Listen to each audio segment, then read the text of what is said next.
آجا دانش میں آ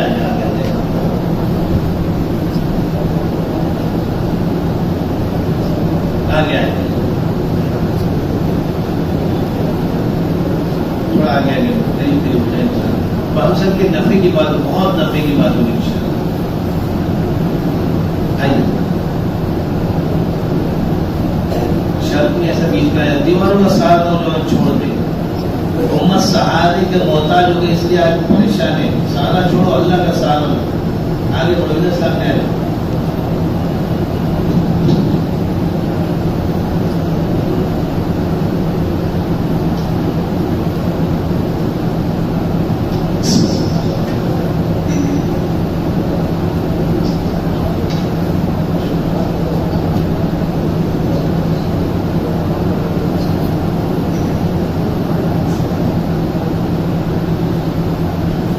لله رب العالمين والصلاة والسلام على سيد المرسلين وخاتم النبيين. فقال الله سبحانه وتعالى في كلامه العزيز والفرقان الحكيم فأعوذ بالله من الشيطان الرجيم بسم الله الرحمن الرحيم. يا أيها الذين آمنوا ادخلوا في السلم كافة ولا تتبعوا خطوات الشيطان إنه لكم عدو مبين. وقال الله سبحانه وتعالى في موضع آخر بسم الله الرحمن الرحيم. يا أيها الذين آمنوا اتقوا الله حق تقاته ولا تموتن إلا وأنتم مسلمون. وقال النبي صلى الله عليه وسلم بدأ الإسلام غريبا سيعود كما بدأ فأتوب للغربة أو كما قال عليه الصلاة والسلام. رب اشرح لي صدري ويسر لي أمري واحلل عقدة من لساني ويفقهوا قولي. سبحانك لا علم لنا إلا ما علمتنا إنك أنت العليم البصير. آمين يا رب العالمين.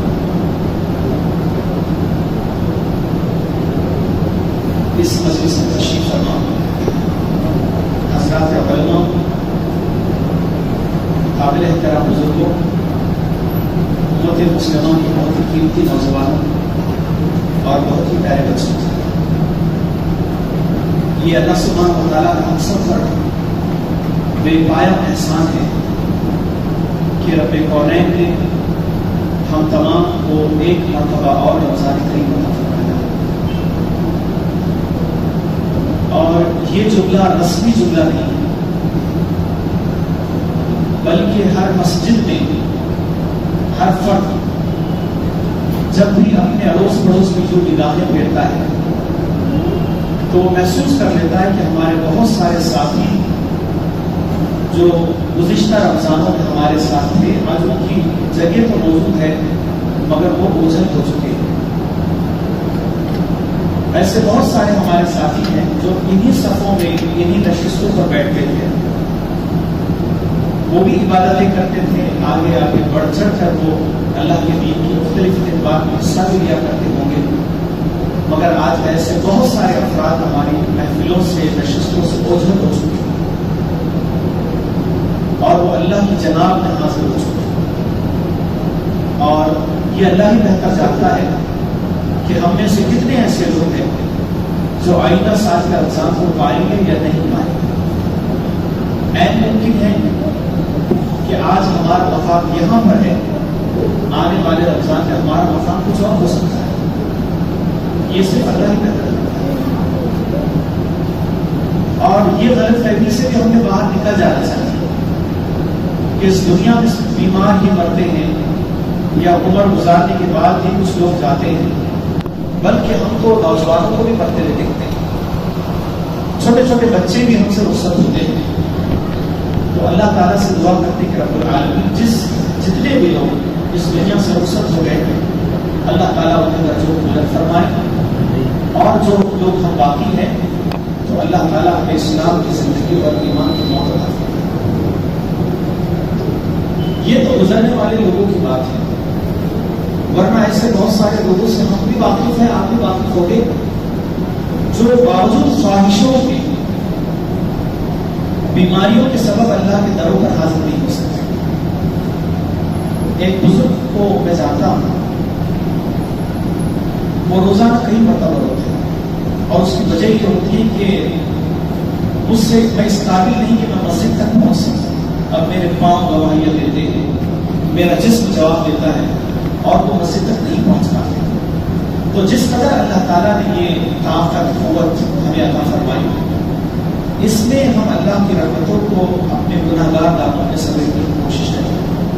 جس قدر وقت ہمارے پاس ہے، یہ رمضان کریم کا مہینہ بھی اسی لیے ہے تاکہ ہمارا گناہگار دامن وہ اللہ کی رحمتوں کے ذریعے سے فیضیاب ہو جائے. اس مہینے میں کئی ہزار انسان ایسے ہوتے ہیں جن کے جہنم کے فیصلے کو اللہ تعالیٰ اپنی رحمت واسعہ سے جنت کے فیصلے کو تبدیل فرماتا ہے. اللہ کی رحمت واسعہ موسلا دھار برس رہی ہے. بس وہی کامیاب بندے ہیں جو اس مہینے کا استعمال کریں اور اس رمضان کے مہینے کو پانے کے بعد اپنی مغفرت کا ذریعہ کریں یا اپنی مغفرت کی کوشش کریں. میرے بھائیوں، علماء کرام سے ہم نے بہت ساری چیزیں اس درمیان سنی، لیکن آج کی اس محفل کو میں غنیمت جانتے ہوئے 2-3 باتیں آپ سے بہت اختصار کے ساتھ کہنا چاہتا ہوں. یہ جو روزے ہم رکھ رہے ہیں، تو روزے میں بڑی دھوپ بھی ہے، بڑی شدت کی دھوپ ہے. بلکہ کبھی کبھی تو اگر مزدور انسان ہے تو اس کی طاقت جواب دے رہی ہے، مگر اس کے باوجود بھی ہمارا ایمان اگر مضبوط ہے تو بڑے حوصلے کے ساتھ ہوتا ہے. اس لیے یاد رکھیں کہ روزے طاقتوں کے ذریعے سے نہیں رکھے جاتے، روزے حوصلوں کے ذریعے سے رکھے جاتے ہیں، روزے ایمانی قوت کے ذریعے سے رکھے جاتے ہیں. کوئی انسان کہتا ہے کہ میں بہت طاقتور ہے، طاقت امپورٹنٹ نہیں ہوتی. کئی بڑے توانا لوگ بے حوصلہ ہو کر روزے چھوڑ دیتے ہیں، اور کئی مریض لوگ بھی روزہ رکھ جاتے ہیں، ان کا ایمان مضبوط ہوتا ہے. لیکن میرے بھائی سوال یہ پیدا ہوتا ہے کہ آخر وہ روزے رکھتے کیوں؟ کیا سبب ہے کہ ہم روزے رکھ رہے ہیں؟ وہ تو یقیناً قرآن میں اللہ نے فرمایا کہ کتب علیکم الصیام، تم پر تو اے ایمان لانے والے روزے کو فرض کیا جاتا ہے. لیکن روزے کی فرضیت کا جواز کیا ہے؟ اس کا مقصد اولین کیا ہے جس کے لیے روزہ رکھ رہے ہیں؟ کیا ہمیں بھوک لگتی ہے اور پیاس لگتی ہے اور تڑپ جاتے ہیں تو رب العالمین کو خوشی ہوتی ہے؟ ایسی بات نہیں ہے. بلکہ اللہ تعالیٰ نے صرف ایک جملے میں اس کا جواب دیا کہ اس پورے روزے کی مشقتوں کو جو تم برداشت کر رہے ہو، صرف اس کا ایک ہی مقصد ہے، اور وہ مقصد کو قرآن مقدس میں اللہ نے فرمایا کہ لعلکم تتقون.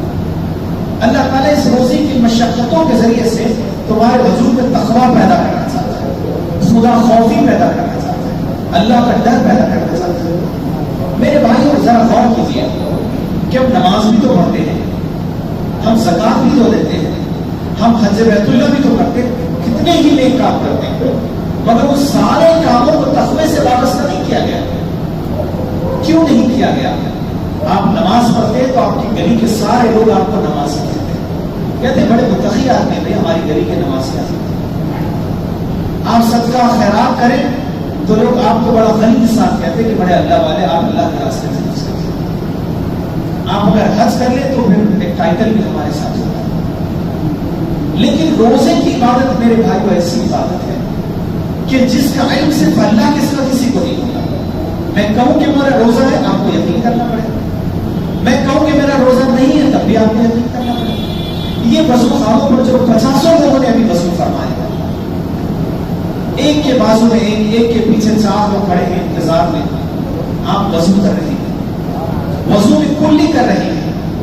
کلی کرتے ہوئے اگر ہماری کوشش یہ ہوتی کہ پانی کا ایک بوند بھی ہمارے حلق کے نیچے نہ ہوتا جائے. میرے بھائی سوال میں آپ سے پوچھتا ہوں، ایک بوند تو چھوڑ دیجیے، اگر 5-6 گھڑ بھی پانی کے آپ پی لیں تو آپ کے بازو والے کو بھی پتہ نہیں چلے گا کہ آپ نے پانی کے 5 گھڑ پی لیے. کون روکتا ہے آپ کو پانی پینے سے؟ ہمارا وہ احساس ہمیں روکتا ہے کہ میرے حلق کی کیفیت کو کوئی نہ دیکھے، مگر میرا وہ خدا مجھے دیکھ رہا ہے جس کے لیے میں نے روزہ رکھا ہے. اور یہی احساس کی آبیاری یہ روزہ کرتا ہے کہ انسان سال کے 11 مہینوں میں بھی یہی سوچے کہ مجھے میرا پروردگار دیکھ رہا ہے. روزے میں پانی کا ایک بوند نہ اتر جائے اس کی تو کوشش ہوتی ہے، مگر مارکیٹس میں جب ڈنڈیاں مار دی جاتی ہیں، کیا ہم اللہ سے اپنے آپ کو چھپا سکتے ہیں؟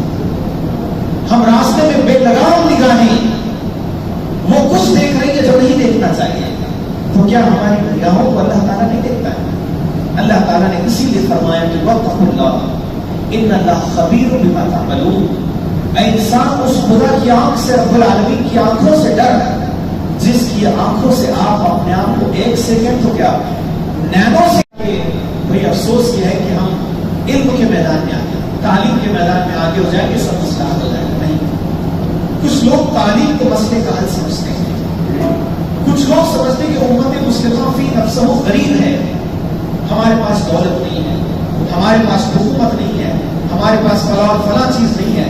یہ سارے اسباب میرے بھائیوں، ان ساری وجوہات کا حل نہیں ہو سکتے. ان ساری چیزوں کا حل صرف ایک ہے، اور وہ حل ہے ہمارے ایمان کی مضبوطی. لاکھوں میں اس نظر کو کرنا چاہیے. اور امت کی 40 لاکھ بیٹیاں آج باطل پرستوں کے نشانے پر ہیں.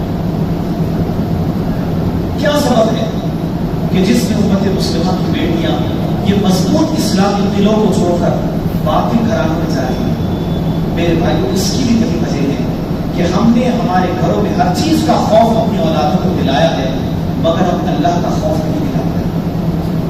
ہم تقوی کی آبیاری نہیں کر پائے. یہی وجہ ہے کہ ہمارے خاندانوں میں، خود آپ چھوڑ دیجیے سارے ملک بھارت میں آپ کو اس شہر جلگاؤں کی بات بتا رہا ہوں. جلگاؤں میں تقریباً 5 یا 6 مہینوں میں خود مفتی صاحب 40 گھرانوں میں 40 گھرانوں کی 40 اسٹوریاں میرے دل میں، 40 گھرانوں کی اسٹوری.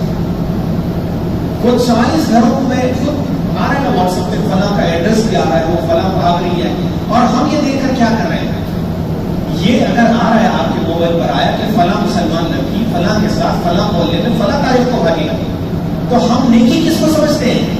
نیکی امت کے نوجوان سمجھ رہے کہ جو پوسٹ آپ کے پاس آئی ہے آپ 36 گروپوں میں سے فارورڈ کرنا نیکی سمجھ رہے ہیں، مگر وہ نیکی نہیں ہے، وہ فتنہ ہے. اور فتنے کے بارے میں تعلیمات اسلامی ہے کہ الفتنۃ اشد من القتل، قتل سے زیادہ بھیانک فتنہ ہوتا ہے. ہم سماج میں فتنے پھیلا رہے ہیں. اس کا واضح حل کیا ہے؟ اگر کسی محلے کی مسلمان بیٹی کے بارے میں یہ معاملات آ رہے ہیں، اسی محلے میں اس کو سوالو کرنا چاہیے. مجھے ساتھ ایک پچھلے دنوں بنگلور کے ہمارے دوست کا فون ہے. اس نے کہا میں نے آپ کو واٹس ایپ کیا، ذرا آپ اپنا واٹس ایپ کھولیں اور دیکھیں کہ آپ کے جلگاؤں، آپ مندروں میں جا کر پروچن دے رہے ہیں، لیکن آپ کے شہر جلگاؤں کا معاملہ یہ کہ جلگاؤں کی فلاں فلاں محلے کی، میں محلے کا نام نہیں بتاتا ہوں، اس نے کہا فلاں محلے کی فلاں بیٹی فلاں تاریخ کو غیر مسلمان کے ساتھ ہے. میں نے اسے کہا یہ ساری باتیں درست ہیں، لیکن بنگلور میں تم کو کیسے معلوم پڑا؟ تو انہوں نے کہا تمہارے جلگاؤں کے کسی ساتھی نے ہمارے گروپ میں فارورڈ کیا، اور یہاں پہ اتنا وہ وائرل ہو گیا کہ بنگلور کے میکسیمم گروپس میں اس جلگاؤں کی مسلم بیٹی کا تذکرہ ہو. یہ سولوشن تو نہیں ہو سکتا ہے. ہم اس کے گھر پر گئے اور وہ لڑکی سے خود گئے، ملاقات کیا. اس کے والد کا انتقال ہو چکا ہے، اس کی نانی، دادی اور اس کی والدہ اس کے پاس ہیں. 3 بیٹیاں ہیں جس میں سے ایک بیچ والی بیٹی. میں نے اسے کہا کہ بیٹے آپ کیوں جا رہے ہیں؟ اسلام کی تعلیمات تو بہت غیر معمولی تعلیمات ہیں. اگر آپ کو کوئی پریشانی ہو اسلام کے بارے میں علماء سے تعلق کیجیے، علماء آپ کی ساری پریشانیاں حل کریں. انہوں نے کہا مجھے کوئی پریشانی، وہ بچی کہنے لگی مجھے کوئی پریشانی نہیں ہے، لیکن ٹھیک ہے یہ میرے والدین مانتے نہیں، تو سمجھاؤ ذرا. ٹھیک ہے وہ بجرنگ دل کا ہے مگر وہ مجھ سے محبت کرتا ہے. یہ واستوکتا ہمارے سے بات کر سکتے. اس کا حل یہ نہیں ہے کہ آپ کسی واٹس ایپ کی پوسٹ کو وائرل کریں. آپ اس وائرل کرنے والے نیچر کو ختم کرنا چاہیے، بلکہ مسئلے کے حل کو ہمیں اسپاٹ پر جا کر حل کرنا، اس بات کی اپنے عادت ڈالنی چاہیے. یہ بڑے کینوس میں جو فارورڈ ہو رہی ہے چیزیں، اس کے ذریعے سے امت مسلمہ ڈپریشن میں جا رہی ہے. اور آپ کو میں یہ واضح کروں کہ اس وقت 2023 میں بلکہ 20 کے بعد سے امت مسلمہ کو ڈپریشن میں ڈالنے کی منظم کوشش ہو رہی ہے. آپ نے کبھی سنا تھا کہ کوئی انسان کسی کا مرڈر کرے تو مرڈر کرنے والے چھپ کے مرڈر کرتے ہیں، مگر یہ موب لنچنگ کو شوٹنگ کیا جاتا ہے. شوٹنگ کیا جاتا ہے کسی مسلم نوجوان کو پیٹتے ہوئے، اور وہ شوٹنگ کو اتنا وائرل کیا جاتا ہے کہ وہ آپ کے گھروں میں آتے ہیں، سارے مسلم نوجوان اسے 1,000 لوگوں کو دکھاتے ہیں. باطل یہ چاہتا ہے کہ وہ آپ کو ڈپریشن میں ڈال دے تاکہ آپ خوف کا شکار ہو، مگر اللہ کا دین یہ چاہتا ہے کہ آپ خوف سے باہر آئیں، ہم خوف سے باہر آئیں۔ وَلَا تَهِنُوا وَلَا تَحْزَنُوا وَأَنْتُمُ الْأَعْلَوْنَ إِن كُنتُم مُؤْمِنِينَ۔ ہمیں غم کرنے کی کوئی ضرورت نہیں ہے، ہم دل شکستہ ہونے کی بات نہیں ہے۔ اللہ تعالیٰ انشاءاللہ تعالیٰ ہمیں غلبہ دے گا ایک شرط کے ساتھ کہ ہم ایمان کو نصیب کریں، تو ہمیں خوف کے شکار کی ضرورت نہیں ہے۔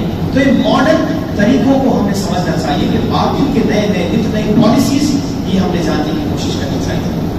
میرے بھائیوں، اس سلسلے میں ہمارے کرنے کے کیا کام ہو سکتے ہیں؟ ہمارے کرنے کے 3 اہم کام ہیں جو اس زمانے میں ہم اگر کرتے ہیں تو امت مسلمہ انشاءاللہ تعالیٰ بام عروج پر جائے گی۔ سب سے پہلی چیز یہ ہے کہ میں خود اور آپ کو اپنے ایمان کو مضبوط کرنے کی فکر کریں۔ اسلامی تعلیمات تو کہنے کے لیے نہیں ہے، اسلامی تعلیمات تو اپنی زندگی میں ڈالنے کے لیے۔ تو میں اپنے بارے میں فکر مند ہو جاتا ہوں، آپ اپنے بارے میں فکر مند ہو جائیں گے۔ پھر اس کا کینوس براڈ کریں گے تو ہمارے خاندان، ہماری فیملیز، ہمارے اہل خانہ، ان کے ایمان کی مضبوطی کے لیے ایک منصوبہ بنائیں گے۔ اب آپ دیکھیے کہ اسلامی تاریخ میں جتنی جنگیں میدان جنگ میں ہوئی، جنگیں جو میدان جنگ میں ہوتی تھی، وہ میدان جنگ کی جنگوں کو مسلمان جیت لیا کرتے تھے، مگر یہ 2020 سے لے کر 23 تک میدان اخلاقیات کی جنگوں میں مسلمان ہار رہے ہیں، اخلاق کی جنگوں میں ہار رہے ہیں۔ میں آپ کو ایک کتاب کا حوالہ دیتا ہوں، یہ کتاب کا نام ہے بوسنیا ہرزیگووینا کی داستان المناک۔ وہ کتاب کا پبلیکیشن کرسنٹ پبلیکیشن بمبئی۔ اس کتاب میں بوسنیا، جانتے ہیں بوسنیا میں ایک مملکت ہے، جس طرح فلسطین کی مملکت کو آپ جانتے ہیں، ایک زمانے میں بوسنیا مظلوم ریاست مانی جاتی تھی۔ جس طرح فلسطین میں یہودی ظلم کر رہے ہیں تو بوسنیا میں سرب لوگ ظلم کرتے تھے۔ تو بوسنیا میں اتنا ظلم لوگ کر رہے تھے کہ وہاں کے مسلم نوجوانوں کو قتل کرنا، شہید کرنا اور ساری باتیں، لیکن مسلمانوں نے برسوں کا مقابلہ کیا، اور برسوں ایسے مقابلہ کیا کہ جو بڑے بڑے ٹینک آتے تھے مسلمانوں کا مقابلہ کرنے کے لیے، وہ اپنے چھوٹے چھوٹے پتھروں سے اس کا مقابلہ کر کے جیت جاتے تھے۔ اب باطل نے محسوس کیا کہ برسوں ہم ان سے جیت نہیں پا رہے، یہ نہلتے ہیں، یہ بھوکے ہیں، یہ غریب ہے، یہ مسکین ہے، مگر ہمارا مقابلہ یہ قوم کر رہی ہے، اس کا کیا وجہ ہے؟ تو انہوں نے فیصلہ یہ کیا کہ یہ قوم کی وجہ یہ ہے کہ یہ اخلاقی اعتبار سے بڑی اونچی قوم ہے۔ تو پھر کیا کیا جائے؟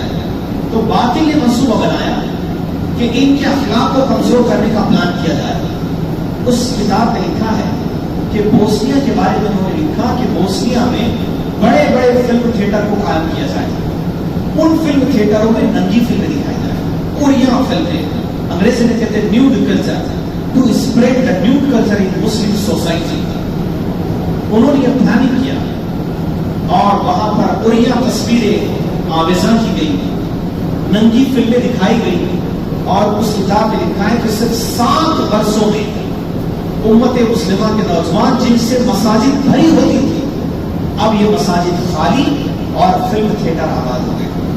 اور جو بھی یہ ہوا تو انہوں نے لکھا کہ 70 برسوں میں جو قوم ہار نہ سکی، وہ 7 برسوں میں ایسے ہار گئی کہ ان کو ناکوں چلے چکوا دی گئی۔ وہاں پر مسلمانوں کے خون کی ہولی کی گئی، اور وہاں پر صرف فوجیوں نے اپنے جھنڈے قائم کر دیے اور یہودیت اس ملک میں داخل۔ اب مجھے بتائیے، بھارت میں کیا یہ جنگ نہیں چل رہی؟ بھارت میں بھی یہی پالیسی انجام دی جائے۔ فلم تھیٹر میں مسلم نوجوان جانے میں شرماتے تھے، ذرا ہیزیٹیٹ ہوتے تھے، لیکن آج ہر مسلم نوجوان کے ہاتھ میں ایک بڑا تھیٹر موجود ہے۔ کئی والدین حضرت یہ بات فرماتے ہیں کہ ہمارے بچوں کو جب آدھی رات کو اٹھ کر ہم دیکھتے ہیں تو معلوم یہ ہوتا ہے کہ وہ رضائی میں موبائل دیکھ رہا ہے، وہ اپنے بلینکٹس میں اوڑھ کر موبائل سے دیکھتا ہے۔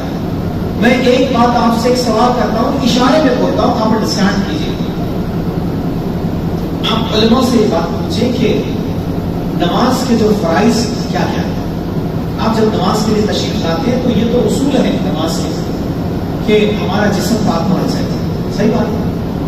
کوئی ناپاک جسم کے ساتھ تو نماز کو نہیں آئے گا، تو جسم پاک ہونا چاہیے نماز کے لیے، ہمارا لباس بھی پاک ہونا چاہیے، اور جس جگہ پر آپ نماز مصلی ادا ہے وہ مصلی کی جگہ لکھا. یہ تو مانتے ہیں, اس کا تمام لوگ مانتے ہیں. یہ سب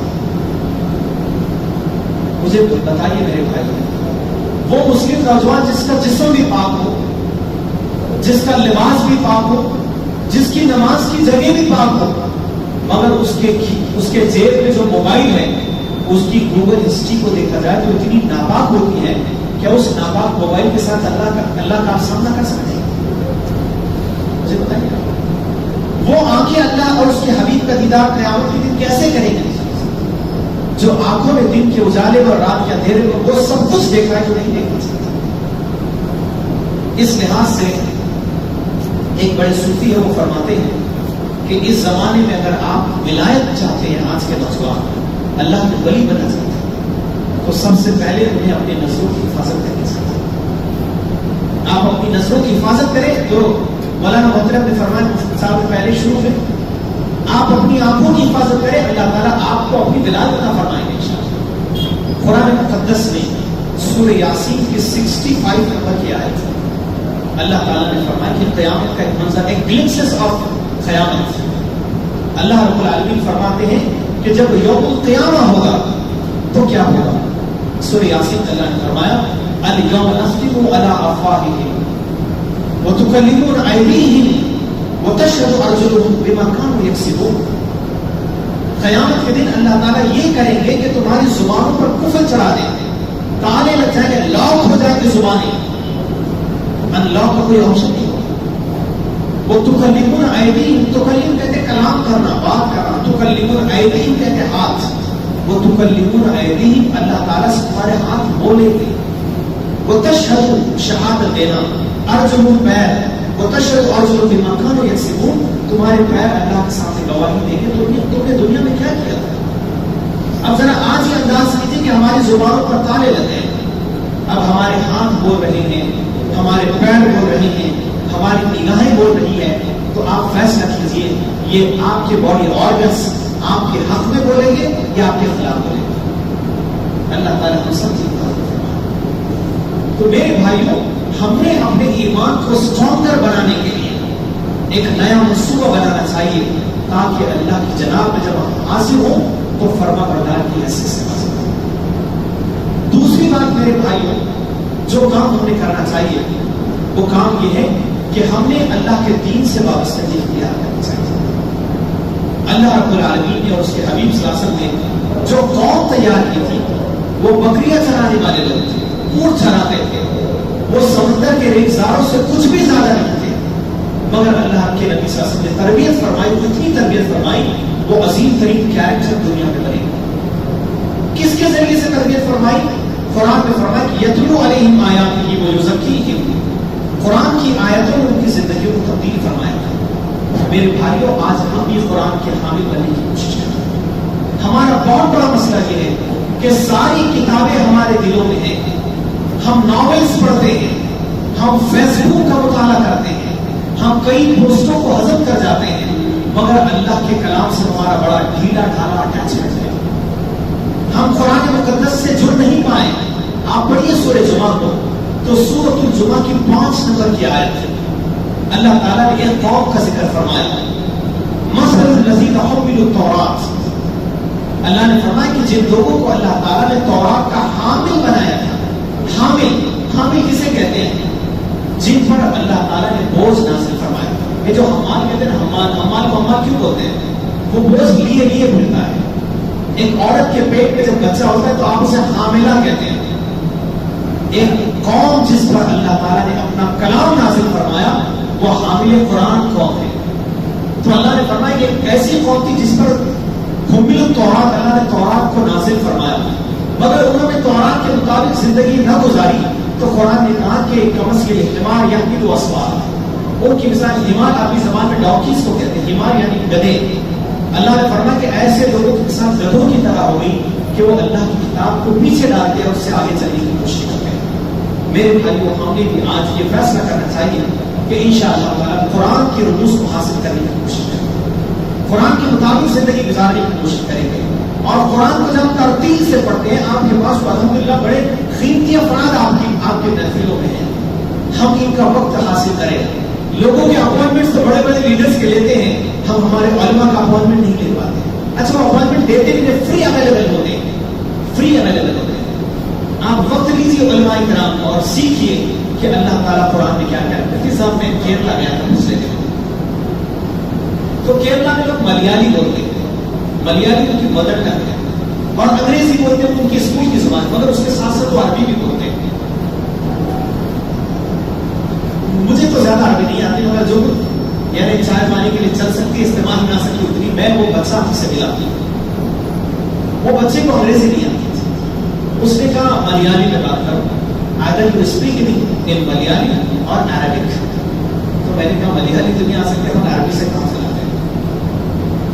اس بچے سے ہم نے کہا یستطيع تتکلم فی اللغۃ العربیہ، آپ عربی میں بات کر سکتے ہیں. وہ بچے نے اتنی فصاحت سے عربی میں بات کیا. اب اس بچے سے میں نے پوچھا کہ بھائی آپ نے اتنی اچھی عربی کیسے سیکھی ہے؟ تو اس نے کہا عربی کی میری استاد میری ماں ہے. ہم نے کہا آپ کی ماں نے کیوں سکھائی آپ کو عربی؟ یہاں تو ملیالی بولتے ہیں. وہ بچہ استاد بن گیا. اس بچے نے کہا کہ میری ماں مجھے ہمیشہ کہتی ہے کہ دیکھو قرآن مقدس عربی میں نازل ہوا، اور اللہ کے کلام کو اللہ کی زبان میں سمجھنے کے لیے عربی سیکھو. Are you getting the point? What I want to say? Yes or no?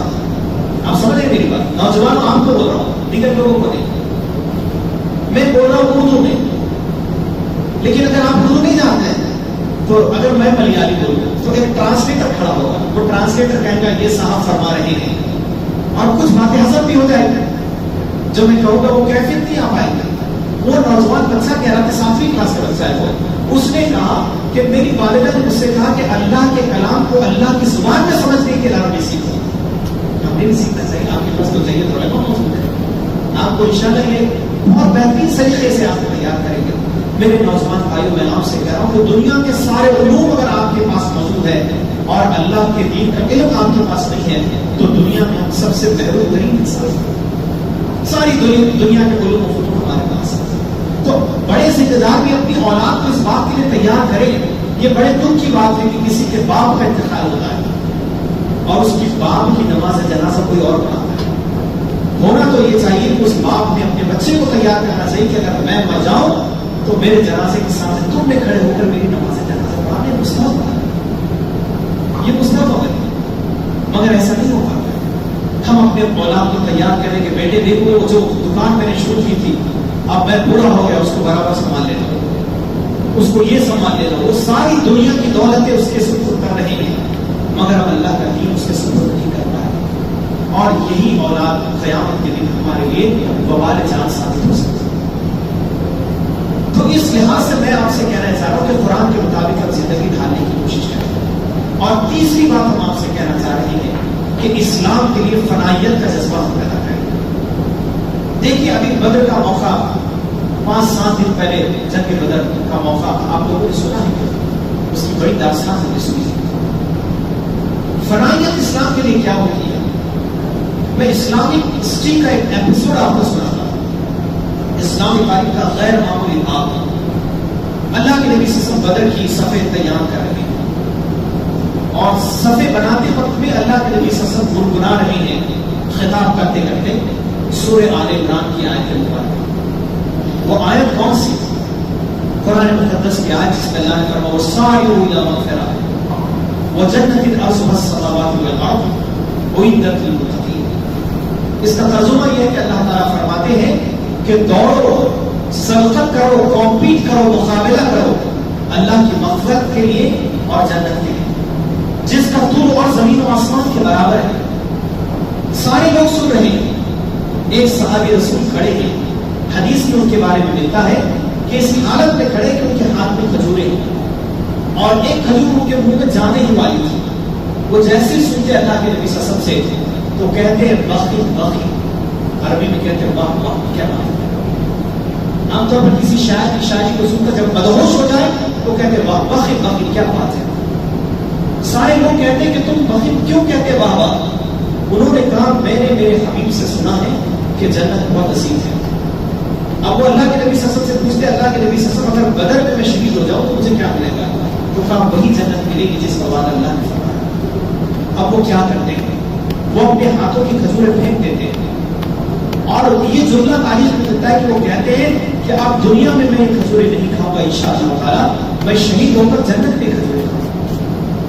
وہ بدر میں لڑتے، اتنا لڑتے ہیں کہ وہ شہید ہو جاتے ہیں اور اللہ کے حضور اپنا مقام حاصل کرتے ہیں۔ یہ بدر کی جب داستان آپ سنیں گے تو کتنے شہید ہوئے بدر میں، کتنے صحابہ شہید ہوئے بدر میں جانتے ہیں جی؟ 70 مبارک افراد، اور ان سارے 70 شہدائے کرام کی ابتدا کس سے ہوئی؟ بدر کے سب سے پہلے شہید جو ہے وہ بہت بڑے بزرگ اور نوجوان نہیں تھے، بلکہ 15 یا 16 سال کے نوجوان شخص تھے۔ اب بات بھی کی تو میں تھوڑا سا سناتا ہوں آپ کو۔ ان کا نام ہے حارثہ رضی اللہ تعالیٰ۔ یہ مدینہ کے تھے اور بچپن میں ان کی پیدائش کے بہت ہی پیدائش کے فوری بعد ان کے والد کا انتقال ہو گیا۔ ان کے والد کا نام سراقہ تھا۔ اب باپ کا انتقال ہو گیا، ان کی جو ماں تھی حضرت حارثہ کی، وہ مدینہ کی سب سے خوبصورت خاتون تھی۔ ان پر بہت رشتے آئے کہ وہ نکاح کر رہے، مگر ان کی ماں نے کہا، حارثہ کی ماں نے، کہ میں اپنے حارثہ کی تربیت کے لیے انشاءاللہ اپنی جوانی بڑھا دوں۔ اور حارثہ رضی اللہ تعالیٰ کو بڑے پال پوس کر یہ جو بدر کے 70 شہداء، وہ داستان میں ان کا واقعہ سب سے پہلے کتاب میں حارثہ سے، بلکہ اس سے بھی زیادہ چاشنی کے ساتھ وہ 15 یا 16 سال کی عمر میں آئے اور بدر کا اعلان ہوا۔ تو اس زمانے میں جب بدر میں بلاتے تھے، ہم اللہ کے راستے میں آج بھی ہمارے جماعت کے ساتھ بلاتے ہیں، ہم اپنے آپ کو بچاتے ہیں، ہم چھپ جاتے ہیں، نوجوانوں سے باتیں نہیں چھپ جاتے ہیں، مگر وہ لوگ گھروں سے نکلتے تھے، دوڑتے تھے۔ حارثہ 16 سال اور 15 سال کی عمر کے نوجوان اپنی ماں کے پاس آئے، امی جان مجھے بھی بدر میں جانا ہے، میں ملوں گا۔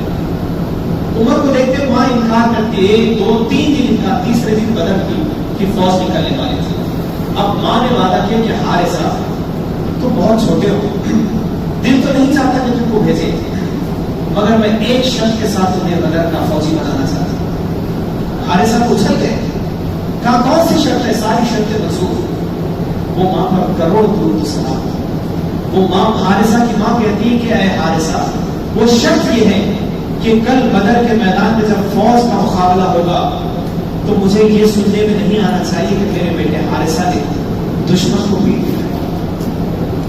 جب تاریخ لکھی جائے گی تو پیٹ دکھانے والوں نہیں بلکہ دیواروں کی طرح سیدھا سپر ہو کر لڑنا، یہی ایک شرط ہے۔ اگر تم نے پیٹ دکھائی تو خدا کی قسم حارثہ، میں تم کو اپنا درود نہیں معاف کروں۔ اب کیا تھا نکلنے، اب چلے گئے، مگر حارثہ رضی اللہ تعالیٰ کے بارے میں 70 شہداء کی داستان جو کتاب کو میں ذکر کر رہا ہوں، اس میں جو بات ملتی ہے کہ فجر کے موقع پر بہت ہی موت ہوتے تہجد کے وقت میں جو مسلمانوں کے احاطے میں کنواں آ گیا تھا، وہاں پانی کا ڈول لے کر حارثہ پہنچے اندھیرے میں، سارے لوگ سو رہے تھے، بالکل سناٹا تھا۔ جیسے ڈول حارثہ نے ڈالا تو آواز بلند ہو گئی۔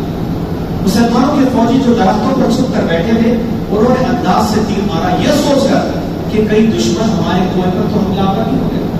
اس زمانے میں آسان جنگ یہ بھی ہوتی تھی کہ کنویں میں زہر ڈال دیتے تھے تاکہ ڈائریکٹ لوگ مر جائیں۔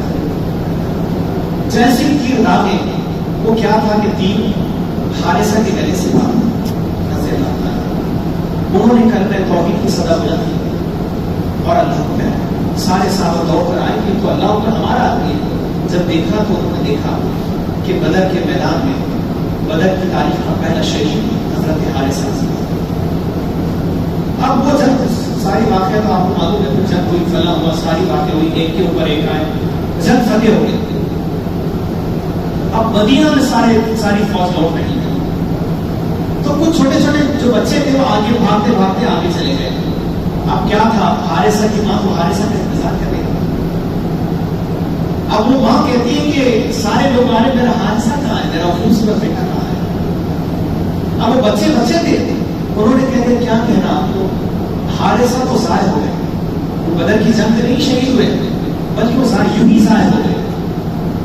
وہ اتنا رونے لگی ماں کہ جس کے دل میں نے اپنی زبان ڈالا، حارثہ ضائع ہو گئے، اتنا چیخ کر رونے لگی کہ وہ آوازیں اللہ کے نبی صلی اللہ علیہ وسلم کے کان تک پہنچی۔ اللہ کے نبی صلی اللہ علیہ وسلم تشریف لائے تو وہ ماں کہنے لگی کہ اے میرے رسول صلی اعظم میرے حبیب مجھے آپ بتائیے، آپ کی زبان سے میں سننا چاہتا ہوں کہ حارثہ کا کیا ہے؟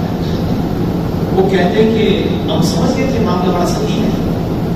اللہ کے نبی صلی اللہ علیہ وسلم نے فرمایا کہ اے ام حارثہ، خدا کی قسم جب بدر کی تاریخ لکھی جائے گی تو بدر کی تاریخ میں سب سے پہلا شریف تیرا بیٹا. اب وہ خوشی کے مارے مسکراتی ہیں، مبارکباد دیتی ہیں اور کہتی ہے اللہ تیرا شکر ہے کہ میرا بیٹا تھا. اب مجھے بتائیے، جب ایسی تربیت ماؤں کی ہو جائے گی، کون بجرنگ دل کا نوجوان لے کر آ سکتا ہے کسی کے؟ ابھی گزشتہ برسوں میں نے دیکھا انڈیا ٹوڈے میگزین انگریزی اردو میں آرٹیکل آتا تو ہم سمجھتے کہ اپنے والے کا. غیر مسلموں نے آرٹیکل لکھا کہ مسجد اقصی فلسطین کے پڑوس میں ایک منڈپ لگا ہوا ہے، خیمہ منڈپ، اور اس میں مٹھائیاں بانٹی جا رہی ہیں، خوشیاں منائی جا رہی ہیں. تو جو یہودی ہوتے ہیں نا، یہودی وہاں پر جو ٹی وی کے اینکر ہوتے ہیں، پترکار ہوتے ہیں، وہ پترکار کو لگا کہ یہاں پر بھی عام طور پر اپنے علاقوں میں تو منڈپ لگا، اس کا مطلب ایک تو شادی ہے، ولیمہ، چلے یا چھٹی ہے. وہ پترکار اس خیمے میں گیا تو وہ بڑا مبہوت ہو گیا، پاگل ہو گیا. اس نے دیکھا کہ یہاں پر کوئی شادی نہیں ہے بلکہ بزرگ خاتون لوگوں کو مٹھائی بانٹ رہی ہے اور لوگ اسے گلے مل رہے، فلسطین گلے مل رہے، مبارکباد ہے. اس نے کہا ماجرا ہے. وہ بوڑھی خاتون کو اس نے انٹرویو کیا، میرے بھائی خدا کی قسم آپ بھی پاگل ہو جائیں گے. اس نے بوڑھی عورت سے پوچھا کہ کیا خوشی منا رہے ہیں آپ؟ وہ بوڑھی خاتون نے کہا کہ مبارکباد کی وجہ یہ ہے کہ مجھے 6 بیٹے تھے اور میرے 6 کے 6 بیٹے آج مسجد اقصی فلسطین کو آباد کرانے میں شہید ہوئے اور اس بات پر میں مبارکباد پیش کرتا ہوں. اب مجھے بتائیے، کیا ہمارے گھرانوں میں ہم نوجوانوں کو پیسے تیار کرتے ہیں؟ ہم تیار کرتے ہیں اچھی نوکری کے لیے، ہم تیار کرتے ہیں اپنے بزنس کو سنبھالنے کے لیے، ہم تیار کرتے ہیں اپنی نسل کو چلانے کے لیے، مگر مبارک ترین ہے وہ لوگ جو اسلام کو سر بلند کرنے کے لیے اپنی نسل کو تیار کرتے ہیں. تو میرے بھائیوں، میں نے اپنی پوری گفتگو میں آپ سے جائے قرآن مقدس میں سورۃ الصف کی 7 نمبر کی آیت ہے. اللہ تعالیٰ نے فرمایا یریدون لیطفئوا نور اللہ بافواہہم واللہ متم نورہ ولو کرہ الکافرون. اللہ نے فرمایا کہ یہ لوگ اپنے منہ کی پھونکوں سے اللہ کے نور کو بجھانا چاہتے ہیں اور اللہ تعالیٰ کا یہ فیصلہ ہے کہ واللہ متم نورہ، اللہ اپنا نور پورا پھیلائے گا، ولو کرہ الکافرون، چاہے کافروں کو ناگوار محسوس کرے. تو میرے بھائیوں، آج پوری دنیا میں جو اسلام کی مخالفت ہو رہی ہے یہ نور خدا کو مٹانے کے لیے ہو رہی ہے. اور کسی شاعر نے کہا تھا کہ نور خدا ہے کفر کی حرکت پہ خندہ زن، نور خدا ہے کفر کی حرکت پہ خندہ زن، بھوکوں سے چراغ بجھایا نہ جائے اور فانوس بن کے جس کی حفاظت ہوا کرے وہ شمع کیا مجھے جسے روشن ہوتا ہے. جو ایمان ہمارے دلوں میں ہے یہ ایمان ہماری روشنی نہیں، یہ اللہ کی روشنی، اللہ کا نور ہے اور قیامت تک یہ نہیں بجھے گا. ہم حوصلے کے ساتھ اپنی نوجوان نسل کو تیار کریں. یہ رمضان جہاں دعاؤں کی قبولیت کا موقع ہے تو میرے بھائیوں ہم پوری امت کے لیے دعا کریں. چیچنیا، بوسنیا، فلسطین، ہرزیگووینا، کشمیر، لیبنان، شام، ترکی، خود ہمارا بھارت، ہمارا ضلع اور ہمارے ضلع کے کچھ مقامات، وہ سارے کے سارے امت کے افراد ہماری دعاؤں کی مستحق ہیں. زکات بانٹتے ہوئے دکھ جاتی ہیں، جب دعائیں مانگی جاتی ہے دکھتی نہیں، قبول ہو جاتی ہے. اللہ سے دعا کرتے کہ اور ایمان پر بڑھنے کی توفیق اور حوصلہ عطا فرمائے. اور اے پروردگار کائنات، جتنی زندگی ہماری بے حوصلہ گزر گئی، جتنی گناہوں میں ملوث گزر گئی، اللہ تعالیٰ اس کو معاف فرما کر ہمیں ایک نئی مثبت زندگی گزارنے کے اللہ تعالیٰ ہمیں توفیق بھی دے، قوت بھی دے، حوصلہ بھی دے، صلاحیت بھی دے اور صالحیت بھی عطا فرما. آمین. وآخر دعوانا اللہم صلی علی مولا میرے مولا، مولا میرے مولا.